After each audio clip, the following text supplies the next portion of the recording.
প্রখ্যাত সঙ্গীত শিল্পী মান্না দের মৃত্যুর পরে পণ্ডিত অজয় চক্রবর্তী তার সম্বন্ধে স্মৃতিচারণা করতে গিয়ে তার মনের অতলে লুকিয়ে থাকা অনেক কথা প্রকাশ করেছেন। তিনি বলেছেন, সময়ের সঙ্গে চলতে চলতে আমিও একটু একটু করে বড় হয়ে উঠেছি। স্কুলের গণ্ডি ছাড়িয়ে আমি তখন কলেজে ঢুকেছি। গুরুজি অর্থাৎ গুরু জ্ঞানপ্রকাশ ঘোষের কাছে শেখাও চলছে জোর কদমে।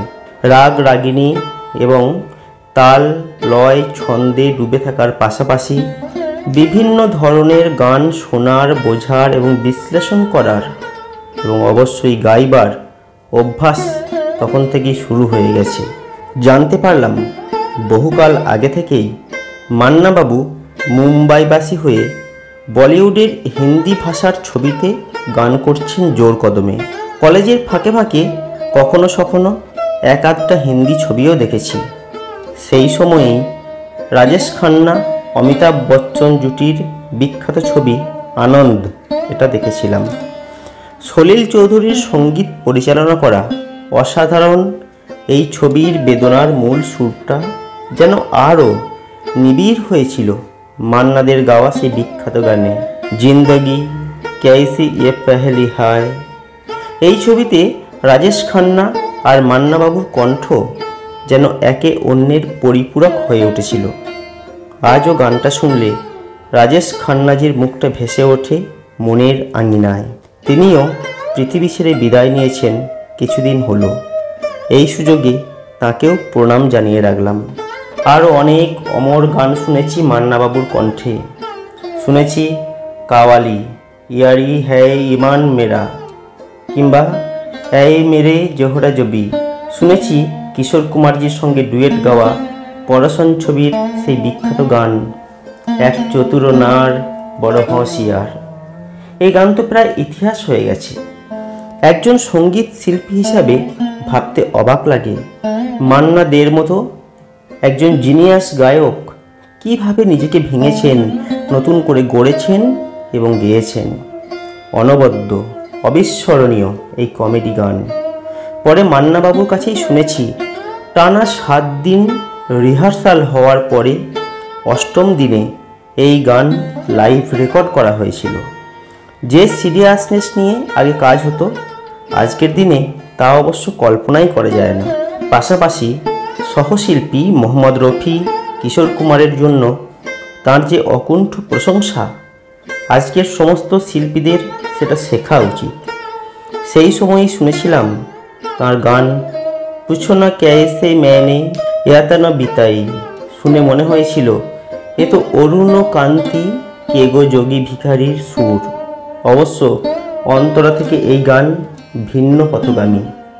এছাড়াও ছম ছম বাজরে পায়েলিয়া বা ঝনক ঝনক তরি বাজে পায়েলিয়া, এইসব গান বহুবার শুনেছি, আমি মুগ্ধ হয়েছি, গেয়েছি ভিন্ন ভিন্ন অনুষ্ঠানে।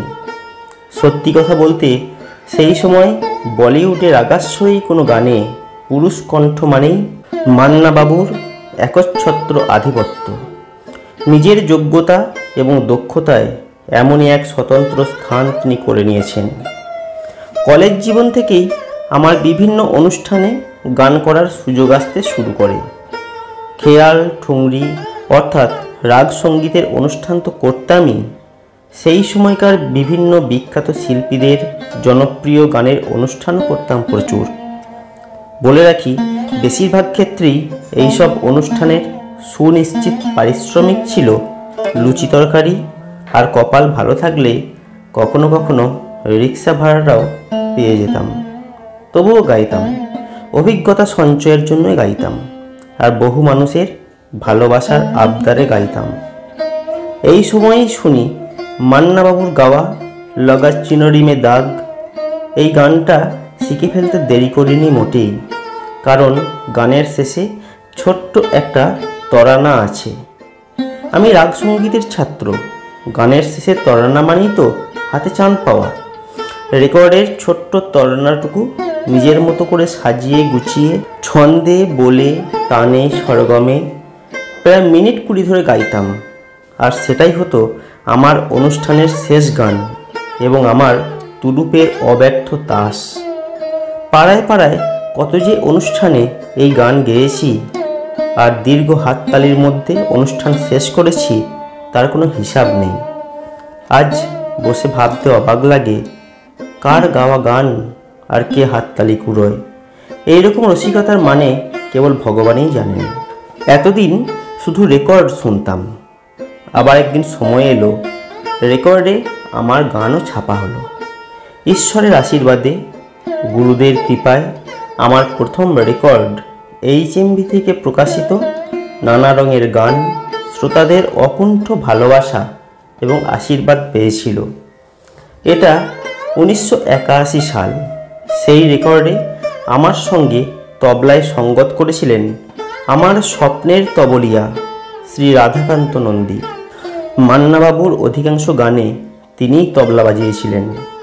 আমি খবর পাই আমার রেকর্ডটি প্রকাশিত হওয়ার আগেই রাধুবাবু সেটি মান্নাবাবুকে শুনিয়েছিলেন। সম্পূর্ণ নিজের উদ্যোগে এবং আমার প্রতি অফুরন্ত স্নেহের তাগিদে এই কাজটি তিনি করেছিলেন। মান্নাবাবুও নাকি রেকর্ডটি শুনে খুবই প্রশংসা করেছিলেন। অবশ্য এটা আমার শোনা কথা। মনে রাখতে হবে, সেই সময়ে আমি সারা দেশে রাগ সঙ্গীতের অনুষ্ঠান করছি। গুরুজি এবং আমার উস্তাদ মুনাবর আলী খানের কাছে কঠোর তালিম রেওয়াজও চলছে। প্রথমবার দূরদর্শনের আমন্ত্রিত প্রোগ্রামে আমি গেয়েছিলাম দেশ রাগ। উস্তাদ বড়ে গোলাম আলী খান তখন আমার ঈশ্বর।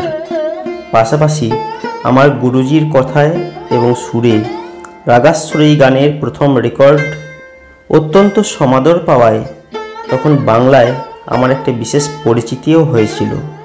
নিয়মিত রেকর্ড বেরোনো, অনুষ্ঠান, টিভি এবং ছবিতে গাইবার সুযোগ সবই পেয়েছিলাম সেই সময়ে। এমন সময় একদিন রাধুবাবু বললেন, কাল আসিস, তোকে মান্নাদার কাছে নিয়ে যাব। আর সেই কথায় আমি মনে মনে শিহরিত হয়ে উঠেছিলাম। তো বন্ধুরা, এভাবেই পণ্ডিত অজয় চক্রবর্তী মান্নাদের সম্বন্ধে স্মৃতিচারণা করতে গিয়ে মান্নাদের কথা, তার নিজের জীবনের কথা, জীবনে অর্জিত অভিজ্ঞতার কথা এভাবেই লিখে রেখেছেন। এই ছিল আজকের ভিডিও। কেমন লাগলো আজকের এই ভিডিও কমেন্ট করে জানাবেন। যদি ভালো লাগে লাইক করবেন, শেয়ার করবেন আর অবশ্যই চ্যানেলটিকে সাবস্ক্রাইব করবেন।